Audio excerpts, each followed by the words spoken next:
Ichiro Ohtani, 1 of 1. Done. I got that cash right here. This is the type of table I would love to walk up to at a card show. There's more in the house. I want to be realistic here, right? I'm not going to spend $250,000 today. I'm not comfortable with that. Yeah, I got you. I'm doing you a favor to take it off your hands and give you money for it. This negotiation has been out of this world. I really do not want this stuff.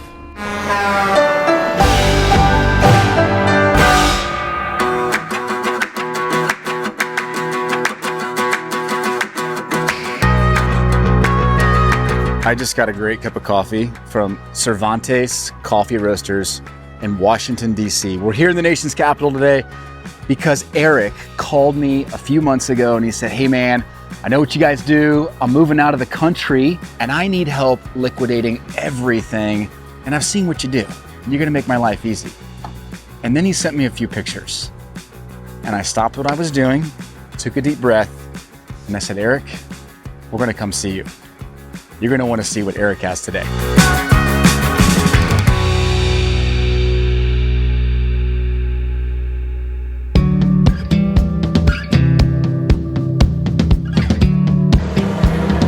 Okay, so I'm feeling I'm pretty excited about this. He said, I think there's enough cards in here to fill an SUV.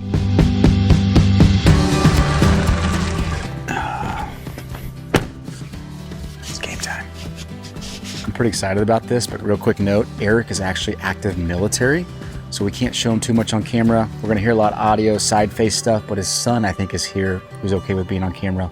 We'll make the best of it. There's no doorbell.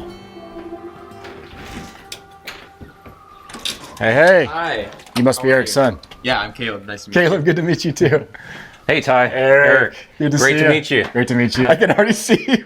Yeah, the wife let us take over the dining room here for the day, so. What a sweetheart. Yeah. As far as collecting goes, it's always been something in the family. I mean, my grandpa has always been very enthusiastic about like stamps and coins. My grandpa kind of got me into coin collecting. Well, I've been setting up at local card shows since the 80s when I was a kid. So in addition to collecting, that's another part of the hobby that I get a lot of joy out of, is just interacting with like-minded folks at card shows, especially who have a favorite player or favorite team themselves. And there's a lot of top-loaded cards here. I mean, these are all like 4 and 5 rows. There's probably, 20,000 cards on this table? 15 to 20,000 cards? And just at first glance, these are not just dollar box items. Yeah, right. This is like a dream box at a show. Yeah, so people say like they never see boxes like this, really. This is the type of table I would love to walk up to at a card show and like find all of my Seattle Mariners and Seahawks and things. So it's a labor of love. We probably put a lot more effort into it than it's worth. But gotcha. So this is the stuff that you take to a card show and you generate some revenue. Yeah. And you keep putting it back into your business. Right. I don't have time to go through all of these. So hearing him say he's got a spreadsheet, I see some price tags on there. It'll be interesting to see what he wants for that stuff in that room. First glance, there's some good stuff in here. This is not like a dollar box. Oh, no. Like there's some stuff that it's below $5, but there's maybe like in all these boxes, there's maybe only like 20 cards that are listed at $1. Okay. You've been collecting since you were a kid. Yeah, since 1986, 86 tops. By 1989, I was in 5th grade in Seattle. Ken Griffey Jr.'s rookie year. And so of course that was that huge craze with Upper Deck coming out. Around 89, actually got my dad into collecting cards. So it kind of went in the reverse. I would show him the Beckett and like, hey, these are worth this or that. And he started a card club once a month. Your dad started a card club? At school, yeah. So that's how we got into it. Growing up, I just remember my dad taking us down to spring training. I'm just watching the Mariners get started in their season. And over here, I'm a Brad Miller super collector. Those are all top-loaded Brad Millers, probably 7 or 8 rainbows, including superfractors, other 101s, printing plates. These are all graded here. Here's a superfractor right on top. So we got Peter O'Brien, right? Brad Miller, and he's a Seattle guy, obviously. Yeah, right. Why did you gravitate towards him? Really nice guy. He stood out to me as I would watch the broadcasts or listen to the radio calls as the announcers talked about him. Well hit, deep right center field. Trout giving chase, running out of room. Goodbye, a home run for Brad Miller. Mr. Miller, if you're watching this, reach out. We'll give you a way to reach out. Your ideal state is not for me to go through and cherry pick stuff, correct?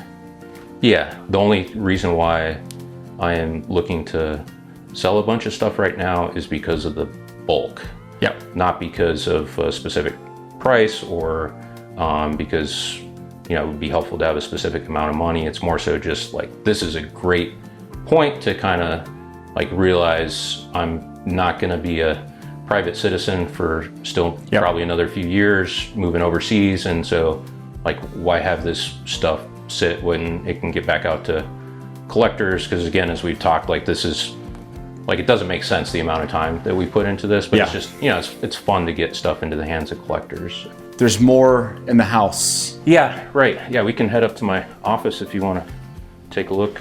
I love your jersey, by the way. Thank you. Yeah, you might see a few more up here in the office. So starting in 2011, my boys were old enough to get into the hobby, and you know, I'd been active duty for quite a while and deploying and things like that, so I hadn't really done much. So in 2011, stuff was cheap. You could buy, as I recall, a box of Topps Chrome, get 3 autographs out of it, and it was like 70 or 80 bucks. Yeah. And it was different than when I was a kid because you could get autographs and jerseys, and the hit rate. I hadn't gotten worn out on that during the early 2000s. It was all new to me.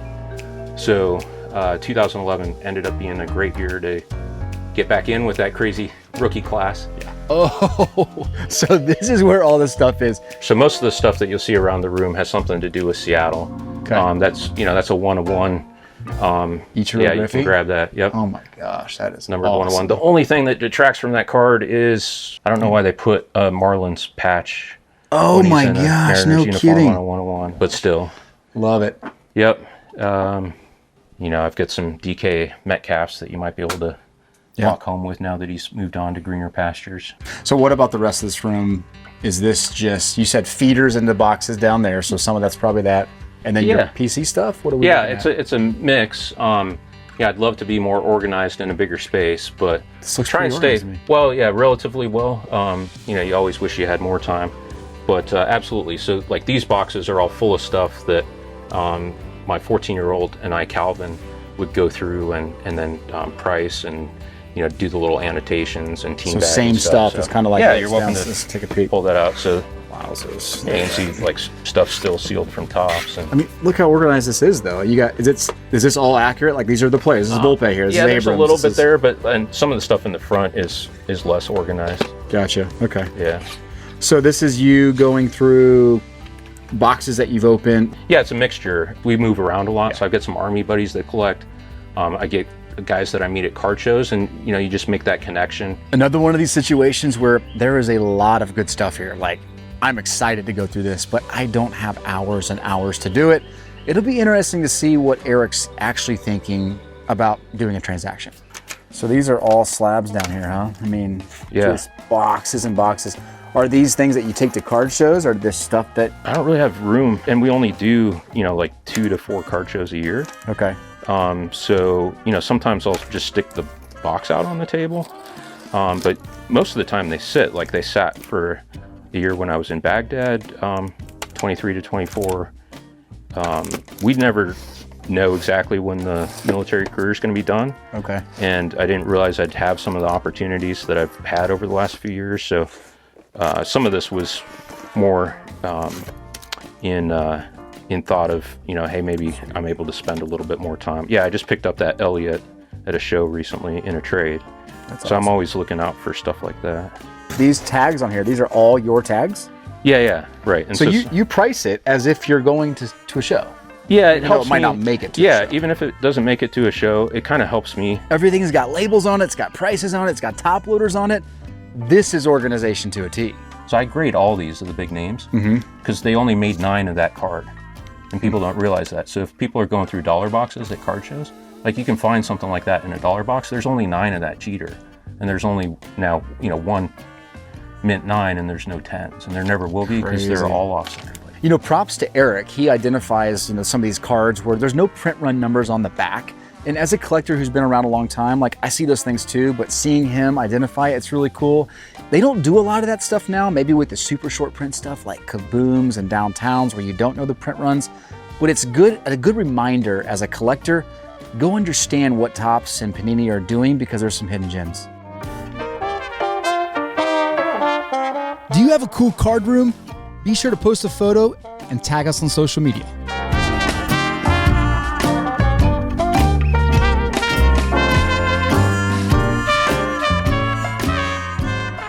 So in 2013, Topps put this card into cases of Bowman Inception. Yeah. And if you get that, on the back it says, hey, come up with a list of the players who you think will be invited to the 2013 Under Armour game. And if you get the most right out of the world, we'll fly you to all access at the game. So I was already doing online scouting and prospecting, and I got a call, it was Topps, and they said, hey, you won. Man, and then that's so cool. Longer story, but I also won it again the second year, and then they stopped the contest after 2 years. You won it again the second year. I did. I got the most right again the second year. So did they realize that when they called you? No, they didn't. And they said, "Hey, congrats, you've won." And I just started laughing. And the lady on the phone said, "Why are you laughing?" And I said, "Well, you realize I won this last year too." And there was silence for a few seconds, and she was like, "I had no idea." No way. And then they stopped the contest after the second year. So what you're saying is you have a future in scouting if you weren't serving the military. Yeah. That looks familiar. Yes, I get that from you recently. I needed to add it to the rest of the Topps Ichiro. Straight from Rich's collection all the way to DC to Eric. How cool is that? That Ichiro gold made its way full circle from Rich in LA all the way over here to Washington D.C. to a true Mariner super collector. It's so cool to see. From a reseller's perspective, I made a few bucks on that card, not much, but it went to a guy who's going to value that card for the rest of his life. You can find that card in a 10. You buy it. Less than 200 of them. Yeah. Unbelievable. Yeah. Time out. I'm going to tell you a quick way that you can help our channel without doing anything except clicking a button. Did you know that 61% of the people that view the Chasing Cardboard channel and all of our episodes do not subscribe? All it takes is about 2 seconds to click that subscribe button, and it helps us tell our sponsors and our audience that you guys love Chasing Cardboard. Subscribe right now. So now we're going through some of your graded stuff. We just pulled out, a stack of really nice Ohtanis. Look at this card. Ichiro Ohtani 1/1 dual patch. Game used. You got the A. You got they're looking at it. Almost feels like they're looking at each other, right? But that's just a perfect card. These Ohtanis are next level, but he's already told me he doesn't want to sell these, so at this point, I'm just kind of window shopping. So that's, what year is that? It's going to be 2018. It's 18? Oh my gosh. Sweet. That's not an auto, right? Yeah, just sweet. So here we got Wits, we got Sotos, we got Ohtanis. We'll just grab a stack here. You got Gunnar Henderson. Just straight fire coming out of this case. Oh, this is incredible. I don't know if I showed this or not, but there was that gold. Oh yeah. Bobby Witt Jr. that I love. Where did you put that? Yeah. So my youngest and I got that on a grocery store run during COVID. We found some blasters, and that was in there, and sent it in, and it's a pop one in a 1010. It's paper, so it's so hard to get those in 10s. Right. Period. And it's sticker auto, so sometimes the auto's never a 10 right. now. Yep. Man, this is a good box. This is stuff that I want, right? Graded card, 9s, 10s, stuff that's got decent prices on it. This is great for my store. I want to take home these boxes. These are just a bunch of different Acuñas. Most of them I pulled myself and graded. I used to grade with BGS. 2018 was kind of the year that I started to cross over. But I'm doing some things like some rainbows of that one, for instance. I really like the Bowman's Best. How long would it take for us to say, okay, let's go through these 6 boxes of slabs we can add to everything, and do I need to come up with a number, or do you need to calculate stuff? How do you want to do that? One thing we could do on those would be to just, you're talking about the slab boxes in particular. Well, yeah, or like, I want to be realistic here, right? I'm not going to spend $250,000 today. I want to be realistic. I want to spend money. Yeah, I want to do it in the way that makes sense for me and you. I would love to find a balance where, you're getting some really cool stuff if you want to. Yeah. But again, ultimately, my goal is to, thin out Yeah. the cool stuff, That's just not the stuff that takes up less room and weight. That's the super cool stuff. Yeah, I do not know where this is going to go. I'm gonna leave it up to Eric to kind of just tell me what you want me to take and tell me what your number is, and let's talk through it. I don't know. What would you do? Would you pay 12, 5, or 13 for that card right now? 106 of 150. Let us know in the comments. Okay, we're back downstairs and the cards keep coming, except now Eric is pulling them out of his hard cases. A lot of National Treasure stuff. Yeah, that's a number to 10, and that's a pop one, 10-10. Here's a superfractor. Oh, isn't that beautiful? So I'm doing the rainbow. I've got all of them, but some of them are at PSA, so there's the 5. are you kidding me? I mean, if you're watching this, tell me if you have a collection as good as this one. Okay, so there's some Ohtani cards in there that I want to run these by Marcel. I actually sent him some pictures. I'm going to call him up and see if he's interested. Maybe there's a way for him to take some and he could put them in the Awesome Card Shop, combine them in a deal. We'll just see what he says. Hey, what's up? How you doing? Dude, I'm doing great, man. Well, hey man, I won't keep you too long. You saw the pictures I sent you. Are you interested in me getting some Ohtanis for you? Dude, I would love that more than anything in the world. They're very difficult to buy off customers. So I sent you a few of the, I mean, those are some bangers. You saw the blue refractor. You saw that gold jersey. That's like pop 2. I want them bad, dude. This is the best call I got all day. Well, here's what I'm going to do. I'm going to go back. His name's Eric. I'm going to see if I can get you a little side stash of Ohtanis that we can get over to the Awesome Card Shop and showcase them. Dude, I love it, man. Thank you so much, man. They probably won't make it to the storefront, but I appreciate it. All right, man. Thanks so much. I really want a lot of stuff Eric has. And I know it just works out because he's trying to move and I'm trying to get stuff for the inventory. I also know Marcel wants some of those Ohtanis. So I'm going to go back in here now and I'm going to resettle with him and just kind of say, here's what I think we do. Pick the stuff that I want. Let's put it in a room. Let's pick some Ohtanis that I know I can get for Marcel. And let's work a bigger deal with all of it and figure out how I'm going to walk away with a bunch of stuff today. That's the game plan. Let's see how it works. There's a couple things that I want to throw your way. One, it's hard to negotiate on figure out what we're going to price unless we really know what we're talking about. Like this is easy, but like there's things in the room where it's like I'm kind of guessing on what we're going to get. Right. So my suggestion would be like maybe we figure out the stuff that you're okay with letting go and bringing it down here. But I also want to know separately if you'd be willing to sell me some Ohtanis. Yeah. I'm not saying sell them to me like massively below market. Yeah. I get it. Ohtani's that one guy. No. But Marcel's a big Ohtani guy. I'd love to showcase some of it at the Awesome Card Shop. Yeah, absolutely. Yeah, he's somebody that I collect, but he's not a Seattle Mariner, so it's negotiable, certainly. Okay. Yep. Done. So. Not a Seattle Mariner yet. Okay, so I don't want to like say, hey, let's just move a bunch of stuff down here without a reason. Yeah. If you're okay with me saying, hey, this box, let's just get it down. Yep, let's do it. If we don't agree on something, which I don't think will happen, I'll help you move it back up. But Okay. I think we'll figure out a way to make it work. Sweet. Is that cool with you? Yep, that's cool. Okay, let's get on that then. So just grabbing some of the boxes that Eric said we're okay with being part of a deal, bringing them down here so we can look at them together, and I want to make some mental notes about each one of these. So I'm trying to figure out what to take.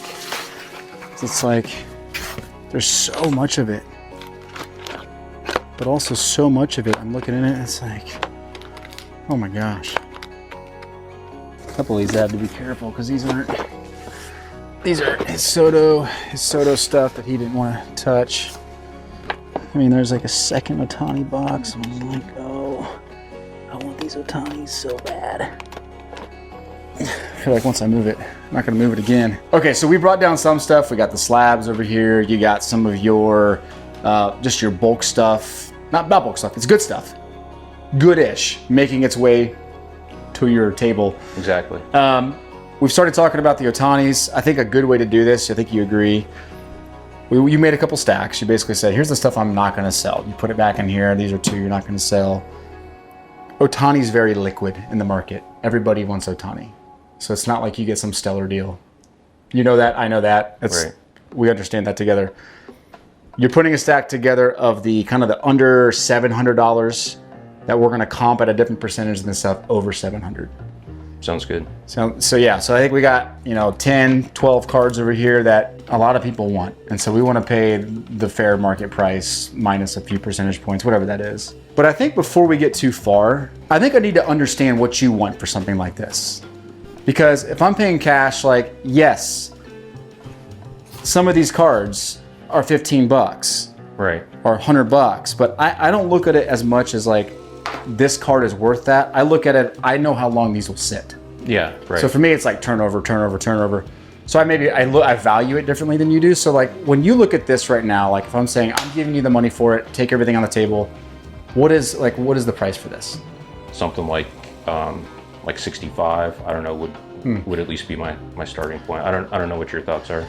So you want me to write a check for $40,000 or $50,000 for this? Yeah. So Eric is valuing this table at $65,000. Let's do some quick math. $65,000 multiplied by the 70% he's hoping for, and we'd need to pay $45,000. This is about to get really interesting. Yeah, I hesitate at that number. I mean, total honesty here, man. Yeah. There's good stuff in here, but for me to go drop 50 grand right now, Yeah. I don't want 80% of these names. Yeah. I just don't. In this market, for me to spend $40,000 or $50,000, I have to see some banger cards, and I have to know that I'm getting myself into a really good deal. There's a reason someone's not cutting a $40,000 check for you at the card show for this. Right. So I look at it and like, okay, you gotta convince me that it's worth taking all this stuff, and 40 to 50K is not convincing me to take it. There's a lot of good names in there, but there's also a lot of guys that are working at a tire shop right now. You know how many man hours you need to put into something that's kind of already, partially sorted, priced, ready for somebody to, throw up on a 15-second stand on whatnot or whatever. So, I mean, again, happy to hear your number. Yeah, so like if we just say, hey, this stuff aside, we're not talking about any of this now, right? 15 to 20? Yeah. That's probably where I gravitate towards. Yeah, I got you. The reality is I've done this a long time. His values are off, and the way I'm interpreting this inventory is way different than him. This stuff that I don't mind, because we've already put in the work on it. So like it's stuff that I don't mind trying to fit within a weight limit and take to Hawaii. Yeah. But I get what you're saying on the dollar amount. So, I don't know if I'm immediately ready. So this is the stuff that you want to take to Hawaii. You're okay with taking this to Hawaii? I'm okay. Yeah, I'm okay with it. Okay. But I'd like to not take it. And again, I'd like for it to get back out into the hobby much faster than I could do something with it there. So it's easy in these moments to get sucked in by the cool cards, the nice patches, the sweet autographs, but you have to pull yourself back and you have to remind yourself that it's the good players, the right players, that will move in this market. If I'm gonna give you 50 grand, I would say, let's go pick out the stuff that I know I can sell tomorrow. Yeah, right. I mean, that's the truth, right? Like, yeah, this is stuff that you cannot just sell tomorrow. I'm not setting up in shops every day. Yeah. Like Ronnie Hernandez and Jose Abreu, like those are good names, but like. Yeah, I got you. I mean, it's stuff that the reason why it sells well, I think, and certainly why we have fun with it. And again, I got it. I'm not coming at this from the 100% business angle. It's more the collector angle, is because it's kind of curated. Yeah, and I don't want you to take this as a knock on like the work you've done. I appreciate the work you've done. Yeah. Boys, I added up stuff. Yeah. I'm just giving you my perspective from the reseller side. Like I know repackers aren't coming and buying this at 80%, 60%. Like yeah, I just sold 3,000 at 83%. But they probably picked the ones that they know are going to resell. But it's not but they didn't touch, they went through and took some of everything. And so, as a guy that's actually doing stuff for Little League stadiums. So that was a few weeks ago, and we've refreshed again. But again, like you said, he wasn't taking everything. Like he was passing stuff, right? Yeah. So there's always moments in negotiations where the shift starts to happen, and it was this moment right there where I realized something was happening, because Eric just admitted that the repacker went and cherry picked everything and walked out with $3,000 in stuff. I hear that, he probably heard that and thought, you would consider something closer to 30, but you still need to think about that, it sounds like. Yeah, I think we could puts it definitely at work in. 40%. We could definitely work in that range. Yep. Okay. Okay, let me process that for a minute. And then when it comes to like this stuff, which I consider lesser than this, by the way, like I've looked through this boxes over here, and I'm like, okay, this didn't make it here for a reason. Not the greatest stuff. But some of the boxes are like, we'll have to find those ones. I don't know if we found those yet, but sort of like, hey, these are the next ones that should go in here. Got it. All right, I got some more work to do. We'll get back at it. When you're negotiating on prices, the hardest part sometimes is just agreeing on what the market value is on something, because book value on something does not mean market value. My Michael Porter Jr. collection is a perfect example, right? I think the book value is probably 50 grand, but I know the market value probably has it at 15 grand. That's the price that I'm gonna get on the open market, and I think that's what we're trying to figure out right now with his collection. I'm just gonna make a stack, and then you can tell me what you want to keep. Sure. So when you sell a bunch of this Ohtani stuff, does it go back into the hobby?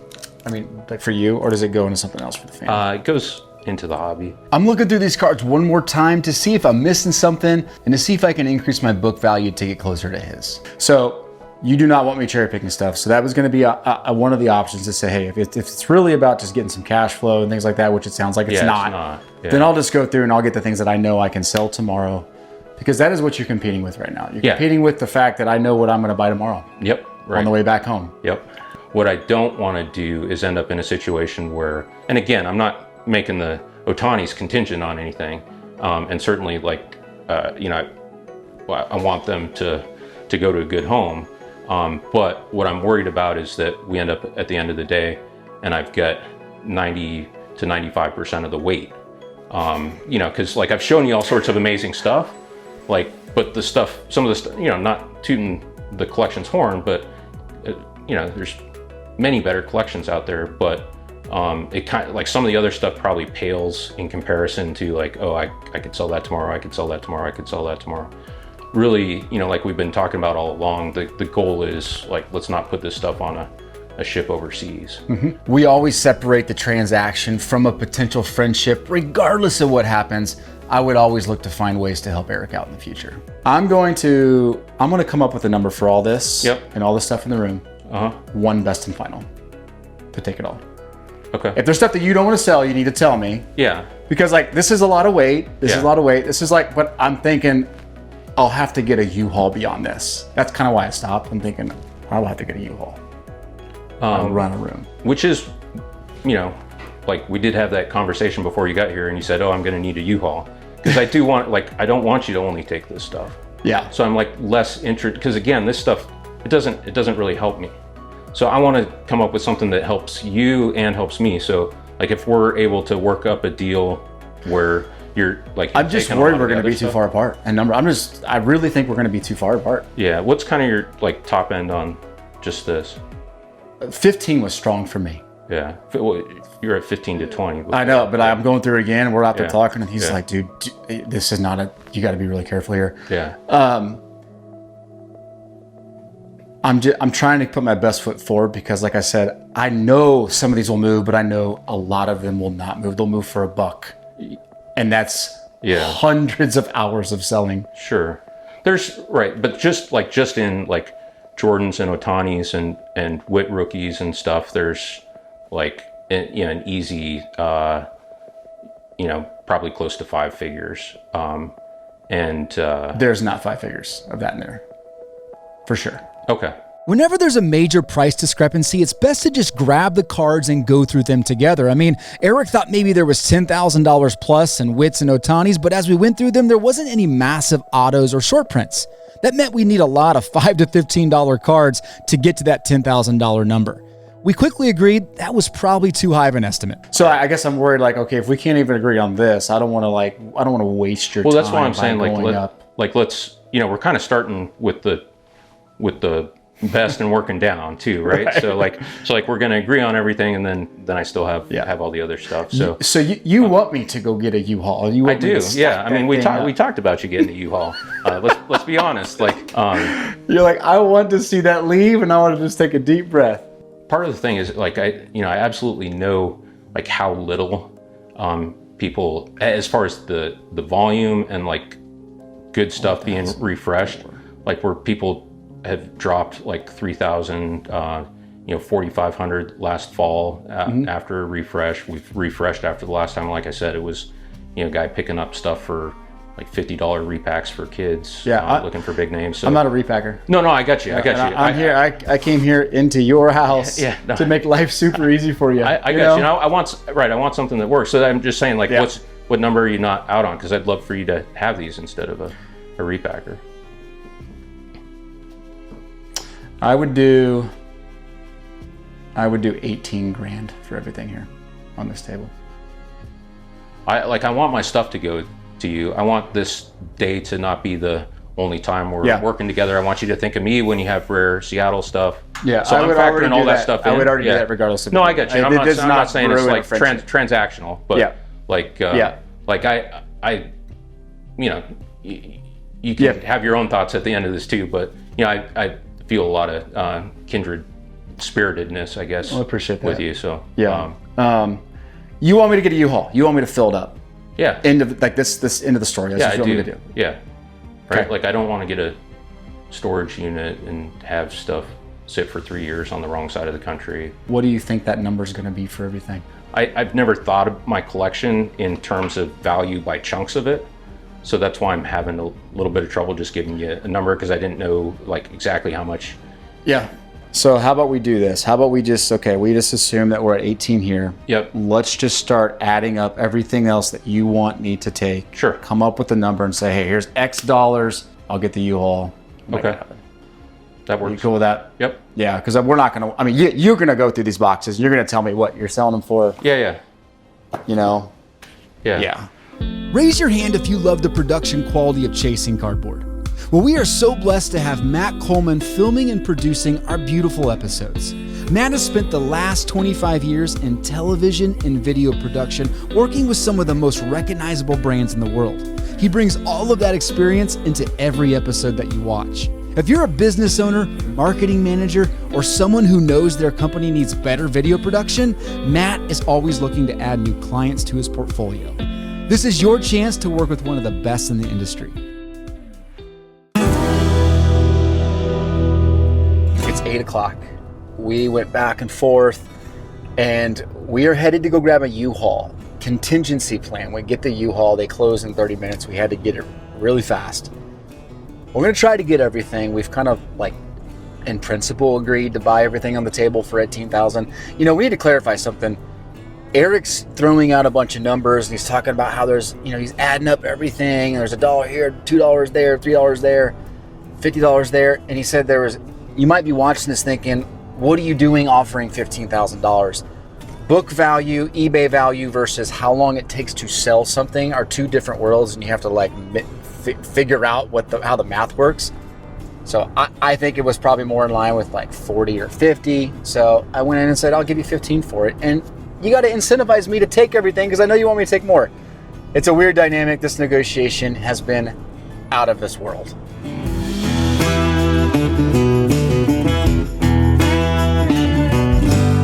Can we check the brake real quick? How's that? Uh-oh. So we didn't have a hitch. Had to go buy one. He hung around late. And then the cord was broken on the trailer. And so he had to replace the cord on the trailer as opposed to just giving us another trailer. So now we have it. It is now 8:45 and we're headed back to Eric. Not even knowing if we have a deal. All right, so we're going in to see if we can get the final negotiation done. We already got the U-Haul. Now we're just gonna see if we're gonna actually use the U-Haul. All right, so you put in some work while we were gone grabbing the U-Haul. So this is all the slabs. Yeah, so basically what I did on the bigger stuff, bigger dollar, bigger names, went through and kind of added up the value, adjusting on the fly. So if you added up the actual prices that are listed on there, it's probably more like $7,500, $7,000, $7,500. Okay. And then that's kind of the amount I'd be comfortable with. I think those are pretty easy movers. So that's the biggest box, clearly. And then Like this stack, it's more, like there's Jordans and, it's all like basketball stuff. It's names, Luka and things. And I did kind of the same thing. Okay. Total price is going to be somewhat over 500. And Okay. So I figured like 220 Okay. would give you a fair amount of room. And any day that we offload basketball stuff that's not Seattle Sonics is a good day in our household. There's 107 slabs in there, and just looking through them, found a multiplier that I was comfortable with. Okay. Same thing here, 56 slabs with a multiplier, and so those are the prices that I came up with. This one is another dollar amount. This is a lot of like vintage. There's some 55s in there. There's Griffey rookies, stuff like that. So that was 1,810, 47 slabs, 180. These are basketball. So we're $6,400 there, and then I guess we can just go in here and you could. We haven't really decided. Well, maybe you have decided what the math is. We haven't really talked through this stuff yet. So I set aside like this one box where we'd really have to kind of do the same thing, and I think go through that. That was the one with like the, if we say like instead of a grand, like 600. Yeah, I mean, this is the stuff I really don't want. No, I got. I just want you to know. I got you. I do not want it, but I will take it to get the deal. Yes. Working out. So like ballpark, like ballpark. 600, Okay. Subject to everything else. All right. Deal. Okay. All right. What do you want for all of it? You're at six. What do we say? 6-ish over there was like something 65. I've already forgotten. Yeah. I have it on my phone. 18. 18. Yeah. So 20. How about an even 30 for everything? I threw $30,000 out there because at that point I just gotta get something out there for him to respond to. That puts it 24. We're at like 6, 24, 6. I'm just rounding in solid numbers now. Yeah. That's probably the best box. It's probably a grand or two. That's probably most of the value in this. would be just like 5,600 right there, and there's 30, 40, $50 cards in there. So like I feel like if we're already at again I get it, that's like 600, but just like this and the slabs, we're at 24.4. I probably want to be at more like, I would think like this stack maybe a $1 a card. You can't do $1 a card math. Come on, Yeah. like this stuff is not $1 a card stuff. It's not? You're gonna go find the guy that's gonna go buy the Charker Burks. We look at this stuff and I just take a handful of this, Sure, right? yeah. And it's like, I know I'm not selling Lamar King, I'm not selling Matthew Baton, Igor Rosario, and there's 5 of them. Nick Prado, terrible for the Royals. Biles, like these are guys that I'm just not gonna sell. Yeah, sure, right. And So there's- like, there might be a Steve Garvey, there might be a cool $50 card, but right. Yeah, it's just you just want me to assume that that's where I'm like, these are the boxes that end up in clearance lots. Yeah, This is what the market will pay for this stuff. yeah, This is like a $50 box. It's not $1 a card box. yeah. I got you. Like that. That's just what I can go Right. pay on the market for Right. it. Yeah, and I want you, I want you to take the stuff clearly. Yeah, and I'm not trying. I know Yeah. I have leverage because you want it gone. You Yeah, have leverage yeah. because I have a U-Haul out Yeah, there, right? yeah, We both are like operating with this in absolutely. mind. But I told you to get the U-Haul, so You did. And I'm not trying to get leverage. Like, Yeah. honestly, I love what you guys do. I think it's great for the hobby, and like you were the first person I thought of. So I if wanna 30 is make not it work. comfortable, Yeah. what is that? What's comfortable to you? I mean, He doesn't have the time or the desire to sell all of that stuff. And if you're a collector looking to unload bulk, you have to be willing to give up almost all of the margin to pay somebody to use their time to do it. I haven't looked through that box, but there's like multiple $100 cards in that. That's definitely not like, I think we should add that up. I mean, that's a multi-$1,000 box right there, legitimately with big names. If we're big going to cards, keep don't adding matter. stuff up, then I'm just going to stop. And Yeah. I'm just going to pull out the stuff that I want and we can add it and be done. Like, Okay. like Yeah. I really do not want this stuff. Yeah, I got you. I'm doing you a favor to take it off your hands and give you money for it. No, I got you. So, I mean, You kept telling me I want to do this deal so I can go. You get a U-Haul and take Yeah. all the other stuff. So Yep. I'm like, I'm trying to be like yeah, reasonable for you. right. Yeah. Hey, I know this negotiation is intense. Stay until after the credits for a few additional thoughts. It's late. So let's just assume we're kind of like, okay, we're working with 18. We're Yeah. working with approximately 6 over there. That puts Yeah. us at 24. Let's say we're working with 3 there. Yeah. I pay 75%. We're at Yeah. 27. Right. And then I'm saying, okay, I'd give you 600 for that.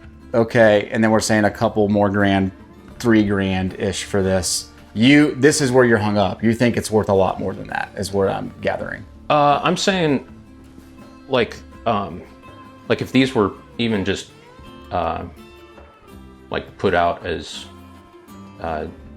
dollar boxes, there's like I said, there's cards up to $30-$40 in there, right? So again, I'm not saying that you can't go through and find all sorts of cards that are like actual 50 cent or dollar cards. Sure. But at 400 cards a box times 14 and 400 cards a box times 9, give or take, that's where the math starts getting a little bit tough for me when I think about the kind of the top end of the cards in there. And again, totally get it. There's absolutely a ton of cards that should be in a 50 cent or dollar box in there. They're probably not the biggest guy. Perlando Baroa, Leaf 1 of 1. Yeah. $2. 1/1 printing plate. It's like, it'd be stuff that it'd be cool to find in, more than a... Yeah, this is where I'm just going to push back on you and say, I do this for a living. Yeah, I get it. And I'm not here to try to extort you. I'm just telling you, this is what I know the market will pay for this stuff. Right. It's a reason it ends up in this box for you. Yeah. And not this box for you. Right. So here's where I'm at. I'd be at like 30,000 kind of without that stack, and we kind of I think we're close to 30 even before we started talking about this with the $3,000 in. So I would do how about 31.5 with the Luka.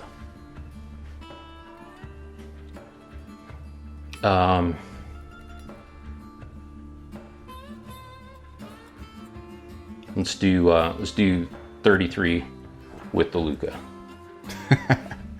32 with the Luka, and I'll do it.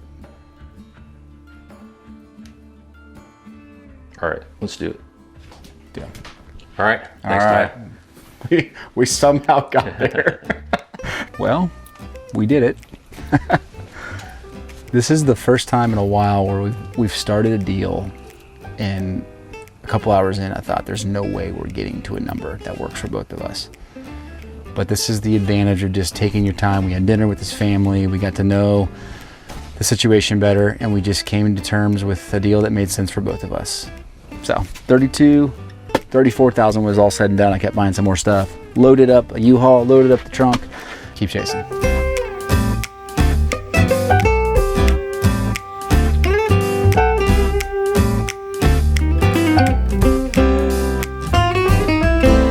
Phew, now that was quite the negotiation, wasn't it? I wanted to share a few closing thoughts on this particular episode. First, it's important to know that none of these negotiations or these moments are staged. These are real, intense battles that include thousands of dollars and attachments to real collections and memories. We try our best to let you into the room as unedited as we can. Now, sometimes it's quick, and then sometimes it's 5+ hours sitting in a living room with the family. This one was more intense than usual, but with any of these episodes, we separate the cards and the negotiation from the human being.